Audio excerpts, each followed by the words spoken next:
Guys, എല്ലാവർക്കും പുതിയൊരു വീഡിയോയിലേക്ക് സ്വാഗതം. എന്തെങ്കിലും വിശേഷം? എല്ലാവർക്കും സുഖം തന്നെയല്ലേ? സോ ഇന്ന് നമ്മൾ ചെയ്യാൻ പോകുന്നത് നിങ്ങളുടെ മുന്നിൽ തന്നെ ഉണ്ട്. എന്താണെന്ന് നിങ്ങൾക്ക് ഏകദേശം പിടികിട്ടിയിട്ടുണ്ടാവും. അതായത് ഇത് വഴുതനങ്ങയാണ്, ബ്രിഞ്ചോൾ. കേട്ടോ. അപ്പോൾ ഇത് വെച്ചിട്ട് നമ്മൾ ഒരു ഫ്രൈ ആണ് തയ്യാറാക്കാൻ പോകുന്നത്. അപ്പോൾ ഇതുപോലെ ഇങ്ങനെ വട്ടത്തിൽ എന്താ പറയുക അരിഞ്ഞെടുക്കുക കേട്ടോ. അപ്പോൾ ഞാനൊരു 2 എണ്ണം എടുത്തിട്ടുണ്ട്. അത് ഇതുപോലെ വട്ടത്തിൽ അരിഞ്ഞ് വെച്ചിട്ടുള്ളതാണ്. സോ നമുക്ക് മീനില്ലാത്ത സമയത്ത് മീനിൻ്റെ ആ ഒരു ടേസ്റ്റ്, അതായത് മീൻ ഫ്രൈ കഴിക്കുന്ന പോലെ തന്നെയാണ് നമുക്ക് വഴുതനങ്ങ ഫ്രൈ കഴിക്കുമ്പോൾ നമുക്ക് കിട്ടുന്ന അതേ ഒരു എന്താ പറയുക ടേസ്റ്റും കാര്യങ്ങളാണ്. അപ്പോൾ എന്തായാലും നമുക്ക് കാര്യങ്ങളിലേക്ക് കിടക്കാം. സോ ഇതിൻ്റെ മസാല നമുക്ക് തയ്യാറാക്കണം. സോ ഇതുപോലെ ഇങ്ങനെ വട്ടത്തിൽ അരിഞ്ഞ് വെക്കണം കേട്ടോ. കണ്ടോ, അല്ലാണ്ട് കനം കൂടാനും പാടില്ല, എന്നാൽ വല്ലാണ്ട് തിന്നാവാനും പാടില്ല. ഒരു മീഡിയം സൈസായിട്ടുള്ള രീതിയിൽ കട്ട് ചെയ്തെടുക്കാം. അപ്പോൾ ഞാൻ 2 എണ്ണം എടുത്തിരിക്കണം. ഓക്കെ, ഇനി നമുക്ക് മസാല തയ്യാറാക്കാം. അപ്പോൾ നമുക്ക് മസാല തയ്യാറാക്കാനായിട്ട് നമുക്കിപ്പോൾ സിമ്പിളായിട്ടുള്ള രീതിയിൽ ആണ് മസാല തയ്യാറാക്കുന്നതെങ്കിൽ നമ്മൾ എന്താ പറയുക, മുളക് പൊടി, മഞ്ഞൾപ്പൊടി, പിന്നെ ഉപ്പ്, പിന്നെ കുരുമുളക് പൊടി, ഈ 3 എണ്ണം ചേർത്തിട്ട് നമുക്ക് മസാല തയ്യാറാക്കാം. അപ്പോൾ ഞാൻ ഇന്ന് കുറച്ച് അഡീഷണൽ ആയിട്ട് 2-3 ഐറ്റംസ് കൂടി ചേർക്കുന്നുണ്ട് കേട്ടോ. അപ്പോൾ എന്തായാലും കുറച്ച് സ്പെഷ്യലായിട്ടുള്ളൊരു മസാലയും കൂടി ആകാമെന്ന് വെച്ചു. അപ്പോൾ എന്തായാലും നമുക്ക് ഫസ്റ്റ് ഓഫ് ഓൾ ഒരു ബൗൾ എടുത്തിട്ടുണ്ട്. ഇനി ഇതിലേക്ക് മുളക് പൊടി ചേർത്ത് കൊടുക്കുക. എരിവിനനുസരിച്ച് മുളക് പൊടി ചേർത്ത് കൊടുക്കുക. അപ്പോൾ ഞങ്ങൾക്ക് വേണമെങ്കിൽ കാശ്മീരി മുളക് പൊടിയും ചേർക്കാം. ഞാനിവിടെ നോർമൽ മുളക് പൊടിയും ചേർക്കുന്നത്. ഓക്കെ, ഒരു 2 ടീസ്പൂൺ മുളക് പൊടി ചേർക്കാം. 2-3 ചേർക്കാം, ക്വാണ്ടിറ്റിയുടെ ഇതനുസരിച്ച്. പിന്നെ എരിവിൻ്റെ ഇതനുസരിച്ചും. നിങ്ങൾക്ക് എരിവൊക്കെ കൂടുതൽ താല്പര്യമുള്ളവർക്ക് അങ്ങനെ ചേർക്കാം, അല്ലാത്തവർക്ക് കുറച്ച് ചേർത്ത് കൊടുത്താൽ മതി. ഇനി കുറച്ച് മഞ്ഞൾപ്പൊടി ചേർക്കാം. അപ്പോൾ മുളക് പൊടി ചേർത്തു, ഇനി മഞ്ഞൾപ്പൊടി. ഇനി നമ്മളിതിൽ ചേർക്കുന്നത് കുരുമുളക് പൊടിയാണ്, പെപ്പർ പൗഡർ. അത് ചേർത്ത് കൊടുക്കാം. ഒരു ചെറിയൊരു സ്പൂൺ ചേർത്താൽ മതി.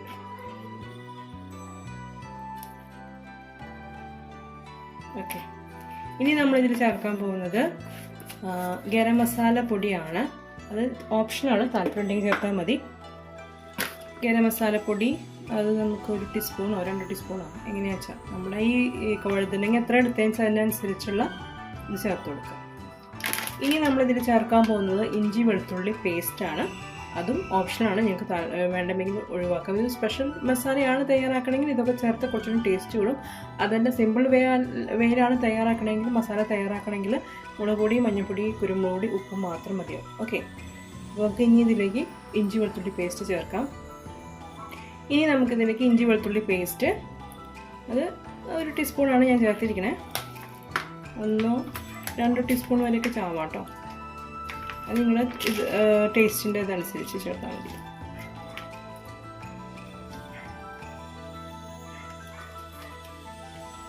ഇനി ഇതിലേക്ക് നമ്മൾ ചേർക്കുന്നത് ഉപ്പാണ്. ഉപ്പ് ആവശ്യത്തിന് ചേർക്കാം. നമുക്ക് ഉപ്പ് ചേർത്ത് കൊടുക്കാം.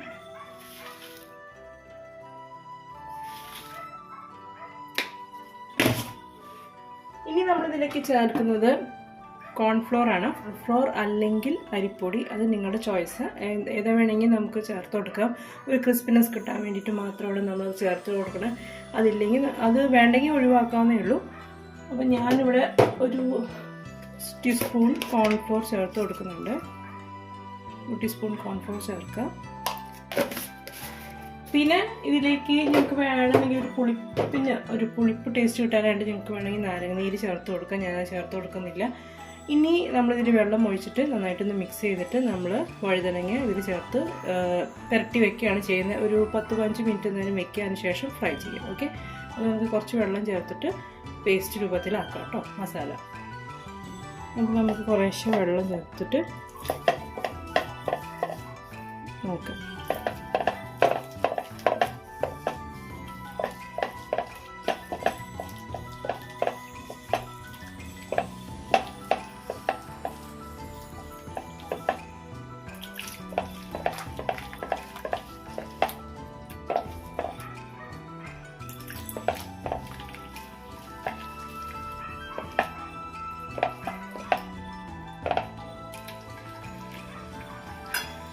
അപ്പോൾ ഇതാ നമ്മുടെ മസാല ഏകദേശം റെഡി ആയിട്ടുണ്ട്. ഇനി നമുക്കിതിലേക്ക് വഴുതനങ്ങ ചേർത്ത് മിക്സ് ചെയ്ത് വെക്കാം. അപ്പോൾ ഓരോന്നും എടുത്തിട്ട് എങ്ങാനും മിക്സാക്കി വെച്ചാലും മതിയാവും.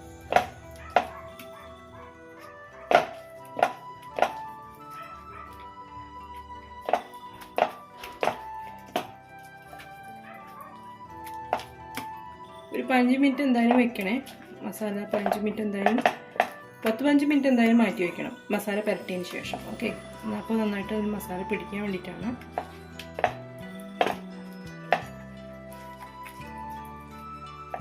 അപ്പോൾ ഞാൻ എല്ലാ വഴുതനങ്ങയും ഒന്ന് മസാല പുരട്ടിട്ട് അതിന് ശേഷം കാണിച്ചു തരാം. അപ്പോൾ നമ്മൾ എല്ലാ വഴുതനങ്ങയും മസാല പുരട്ടി വെച്ചിട്ടുണ്ട്, കണ്ടില്ലേ. ഇനി ഇതൊരു 10-15 മിനിറ്റ് മാറ്റി വയ്ക്കാൻ ശേഷം നമുക്ക് ഫ്രൈ ചെയ്തെടുക്കാം. ഓക്കെ, നമ്മൾ മീനൊക്കെ ഫ്രൈ ചെയ്തെടുക്കില്ലേ, അതേപോലെ തന്നെ ഫ്രൈ ചെയ്തെടുക്കാം. ഡീപ്പ് ഫ്രൈ ആണ് നമ്മൾ ചെയ്യുന്നത്. ഷാലോ ഫ്രൈ വേണമെങ്കിൽ ചെയ്യാം, കുഴപ്പമില്ല. നമ്മൾ ഡീപ്പ് ഫ്രൈ ആണെങ്കിൽ കുറച്ചുകൂടി ആ ഒരു എണ്ണയൊക്കെ നന്നായി പിടിച്ച് നമ്മൾ ടേസ്റ്റ് ഉണ്ടാവും. ഓക്കെ, അപ്പോൾ എന്തായാലും ഒന്ന് വെയിറ്റ് ചെയ്യാം. അപ്പോൾ 10-15 മിനിറ്റായി നമ്മൾ മസാല പുരട്ടിയിട്ട് വഴുതനങ്ങ വെച്ചിട്ട് ഇനി നമുക്ക് ഫ്രൈ ചെയ്യാനുള്ള കാര്യങ്ങൾ നോക്കാം. അതിനായിട്ട് ഞാനിവിടെ ഒരു പാൻ വെച്ചിട്ടുണ്ട്, ഫ്രൈ പാൻ വെച്ചു. ഇനി പാൻ ഒന്ന് ചൂടാക്കുക, ഓയിൽ ഒഴിക്കുക, ഓയിൽ ചൂടാക്കുക. ഓക്കെ, നമുക്ക് പാൻ ഒന്ന് ചൂടാക്കട്ടെ കേട്ടോ. നമുക്കിനി ഇതിലേക്ക് ഓയിൽ ഒഴിച്ചു കൊടുക്കാം.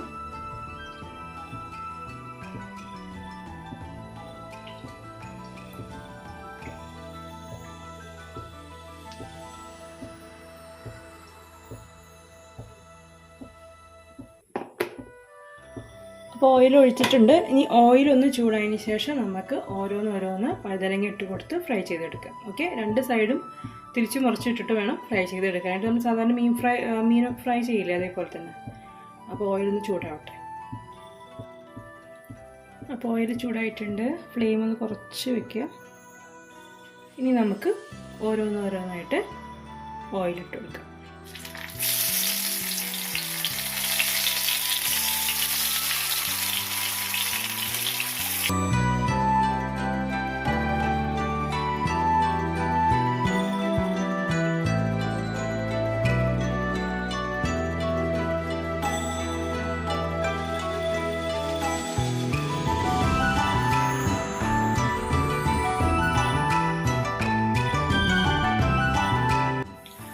അപ്പോൾ നമ്മൾ വഴുതനങ്ങയൊക്കെ ഫ്രൈ ചെയ്യാനായിട്ട് ഇട്ടിട്ടുണ്ട്. അപ്പോൾ ഇത്തിരി വലിയ പാൻ എടുക്കുകയാണെങ്കിൽ നമുക്ക് കുറച്ചധികം വഴുതനങ്ങ ഇട്ടിട്ട് ഫ്രൈ ചെയ്തെടുക്കാം. ചെറുതാണെങ്കിൽ കുറച്ചിട്ടിട്ടല്ലേ ഫ്രൈ ചെയ്തെടുക്കാൻ പറ്റുള്ളൂ. പിന്നെ അതുമല്ല, വഴുതനങ്ങ ഇത്തിരി വലിപ്പം ഉണ്ടായിരുന്നു. അപ്പോൾ എൻ്റെ ആ വലിപ്പം അത്ര എന്താ പറയുക, വട്ടത്തിൽ അരിയുമ്പോഴും അതുപോലെ തന്നെ വലിപ്പത്തിൽ വരും. അപ്പോൾ എന്തായാലും ഇതൊരു സൈഡ് ഫ്രൈ ആയതിനു ശേഷം തിരിച്ചിട്ടിട്ട് ഈ സൈഡും കൂടി ഫ്രൈ ആക്കി കഴിഞ്ഞ് കഴിഞ്ഞാൽ നമ്മുടെ വഴുതനങ്ങ ഫ്രൈ റെഡിയാവും. നല്ല ടേസ്റ്റി ആയിട്ടുള്ള ഒരു റെസിപ്പിയാണ് കേട്ടോ. അപ്പോൾ ഒന്ന് വെയിറ്റ് ചെയ്യുക, ഒരു സൈഡ് ആവട്ടെ, അതിനുശേഷം നമുക്ക് മറിച്ചിടാം. നിങ്ങൾക്ക് ഒരു 2 കറിവേപ്പിലയും ജസ്റ്റ് ഇങ്ങനെ ഇട്ട് കഴിഞ്ഞാൽ അതിൻ്റെ ആ ഒരു ഫ്ലേവറും കൂടി കിട്ടും. അത് നമ്മൾ എണ്ണ ചൂടാക്കുമ്പോൾ തന്നെ ഫസ്റ്റ് കറിവേപ്പില ഇട്ടൊന്ന് ഫ്രൈ ചെയ്ത് ഒന്ന് പൊട്ടിച്ചിട്ട് കഴിഞ്ഞാൽ നമുക്ക് ഈ വഴുതനങ്ങ ഇട്ട് ഫ്രൈ ചെയ്യുമ്പോൾ ആ കറിവേപ്പിലയുടെ ഒരു മണം ഫ്ലേവറും കിട്ടും. ഓക്കെ, അപ്പോൾ ഏകദേശം ആയിട്ടുണ്ട്. അപ്പോൾ ഇത് നമുക്കൊന്ന് തിരിച്ചിട്ട് കൊടുക്കാം.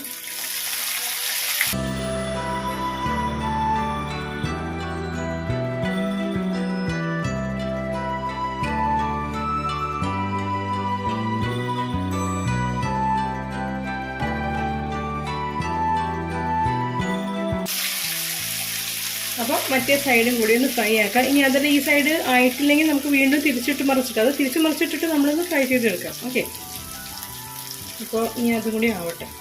അങ്ങനെ നമ്മുടെ വഴുതനങ്ങ ഫ്രൈ റെഡി ആയിട്ടുണ്ട്. കണ്ടില്ലേ, ഒരു മീൻ ഫ്രൈ ചെയ്ത പോലെ, നെയ്മീനൊക്കെ വറുത്ത ഒരു ടെക്സ്ചർ പോലെയല്ലേ. അപ്പോൾ ഇതാണ് നമ്മുടെ മീനില്ലാത്ത മീൻ ഫ്രൈ, വഴുതനങ്ങ fry.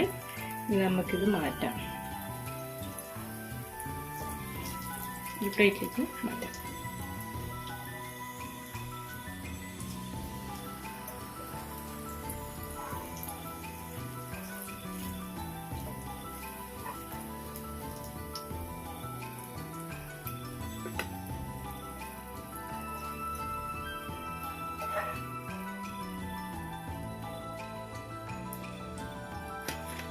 So this is our മീൻ ഫ്രൈ, മീനില്ലാത്ത മീൻ ഫ്രൈ. ഓക്കെ, വഴുതനങ്ങ ഫ്രൈ. അപ്പോൾ എല്ലാവരും ട്രൈ ചെയ്യുക. വളരെ സിമ്പിൾ ആൻഡ് ടേസ്റ്റി ആയിട്ട് റെസിപ്പിയാണ്. അപ്പോൾ മസാലയുടെ കൂട്ടൊക്കെ നമ്മുടെ ഇതുപോലെ, ഇതിപ്പോൾ സ്പെഷ്യൽ നമ്മൾ 1-2 ഇൻഗ്രീഡിയൻസ് കൂടി ചേർത്തിട്ട് നമ്മളുണ്ടാക്കി. പിന്നെ കുറച്ചുകൂടി കളറൊക്കെ കിട്ടണമെങ്കിൽ ഞങ്ങൾക്ക് കാശ്മീരി മുളക് പൊടിയൊക്കെ ചേർക്കാം കേട്ടോ. ആൻഡ് കോൺഫ്ലോറിന് പകരം അരിപ്പൊടി ചേർക്കാം. ആൻഡ് അപ്പോൾ ഇതൊക്കെയാണ് കാര്യങ്ങൾ. പിന്നെ പുളിക്ക് നിങ്ങൾക്ക് നാരങ്ങനീര് ചേർക്കാം. ഓക്കെ, അത് നമ്മുടെ ചോയ്സ്. അപ്പോൾ എന്തായാലും ട്രൈ ചെയ്യുക. എല്ലാവർക്കും അറിയാവുന്ന റെസിപ്പീസൊക്കെയാണ്. നമ്മുടെ വീട്ടിൽ നോർമലി ലഞ്ചിനൊക്കെ തയ്യാറാക്കുന്ന വിഭവങ്ങളാണ് ഇതൊക്കെ. എന്നാലും പുതിയ കുട്ടികൾക്കൊന്നും അറിയില്ലല്ലോ, അപ്പോൾ അവർക്കൊക്കെ ഇത് പഠിക്കണ്ടേ. അപ്പോൾ അതിന് വേണ്ടി ഇടുന്നതാണ്. എനിവേ, നിങ്ങൾ ട്രൈ ചെയ്യുക. ഓക്കെ, ട്രൈ ചെയ്തതിൻ്റെ ഫീഡ്ബാക്സൊക്കെ എഴുതി അറിയിക്കുക. അപ്പോൾ നിങ്ങൾക്ക് ഈ റെസിപ്പി ഇഷ്ടമായിട്ടുണ്ടാവും എന്ന് ഞാൻ കരുതാണ്. ഇഷ്ടമായിട്ടുണ്ടെങ്കിൽ വീഡിയോ ലൈക്ക് ചെയ്യുക, മാക്സിമം എല്ലാവർക്കും ഷെയർ ചെയ്ത് കൊടുക്കുക, ഫ്രണ്ട്സ് ആൻഡ് ഫാമിലീസിനൊക്കെ ഷെയർ ചെയ്ത് കൊടുക്കുക. ആൻഡ് ഫൈനലി നമ്മുടെ ചാനൽ ഇഷ്ടമാവുകയാണെങ്കിൽ സബ്സ്ക്രൈബ് ചെയ്ത് സപ്പോർട്ട് ചെയ്യുക. അതുപോലെ തൊട്ടടുത്തുള്ള ബെല്ലൈക്കൺ ഉണ്ട്, അതൊന്ന് ക്ലിക്ക് ചെയ്യാനായിട്ട് മറക്കരുത്. ക്ലിക്ക് ചെയ്യുമ്പോൾ ഓൾ എന്ന ഓപ്ഷനിൽ ക്ലിക്ക് ചെയ്തെങ്കിൽ മാത്രമാണ് ഞാനിടുന്ന എല്ലാ വീഡിയോസിൻ്റെയും നോട്ടിഫിക്കേഷൻ എനിക്ക് കിട്ടുകയുള്ളൂ. ഓക്കെ, അപ്പോൾ വേറെ ഒന്നുമില്ല. ഇനിയും നമുക്ക് നല്ല നല്ല വീഡിയോസിനായിട്ട് നമുക്ക് വീണ്ടും കാണാം. അതുവരെ എനിക്ക് എല്ലാവർക്കും നന്ദി, നമസ്കാരം, ബൈ.